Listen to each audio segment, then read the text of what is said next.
special edition of Hannity, and as we continue to discuss the role that unions play in America, we shift our focus to the American educational system, which has been dramatically altered by big labor.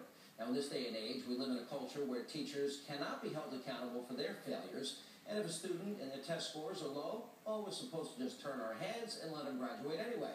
I know it sounds ridiculous, but an investigation conducted by Fox Business's John Stossel proves the sad reality that we're now faced with. Watch this. Your results are awful. They're among the lowest in the nation. You make an argument that it's the lowest in the nation based upon the test scores.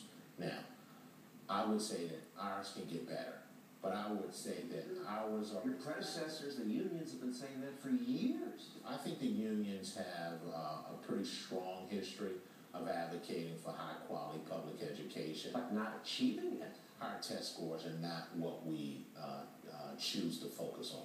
We choose to focus on teaching kids. But how do you know if they're learning anything if you don't test them and compare? I know my kids are learning when I look in their eyes. Look in their eyes. Not test scores? And we laugh at that, but it's the kids who suffer. In his city, they spend about $500,000 per classroom, about $20,000+ per kid. Think what you could do with that money. Do the math. It's unbelievable. And they don't learn.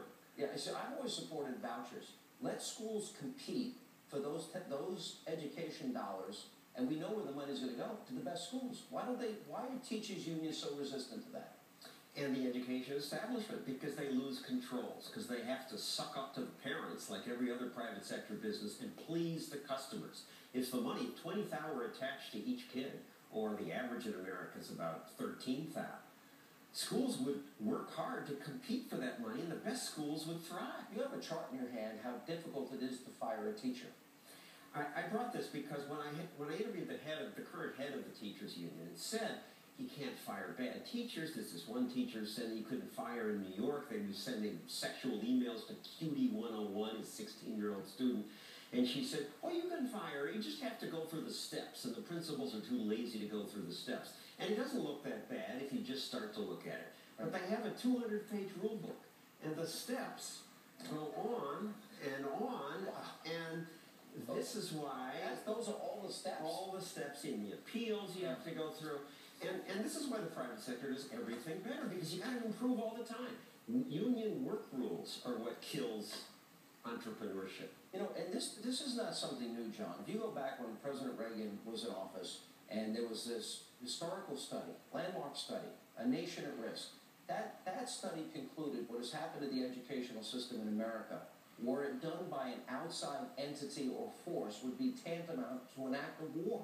Have we improved since the Reagan years? Barely. But I've done 2 Stupid in America specials, and as I write in my new book, No They Can't, in this case, things have gotten better. I've gone to experimental schools now where kids mouth back to me where I say to 4th graders, school's boring.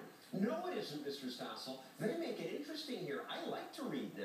You know, there was a case in New York, an all-girls public school, where the kids were in uniforms, it had higher test scores, the parents loved it, kids loved it, everything was working, and then you had the New York Civil Liberties Union try and shut it down. Because it was all girls, and they're against this kind of experimentation. And I don't mean to say that all the charter schools do well. Some are lousy. But the beauty of competition is when they're lousy, parents find out, and those schools go away. Yeah. And the best schools thrive. So the answer is competition, and that means getting union influence out of it. And the blob, the education establishment, even in non-union states, the kids suffer because the rule books are so thick. You got to be able to let the principal fire the bad teachers. All right, John Stossel, great work as always.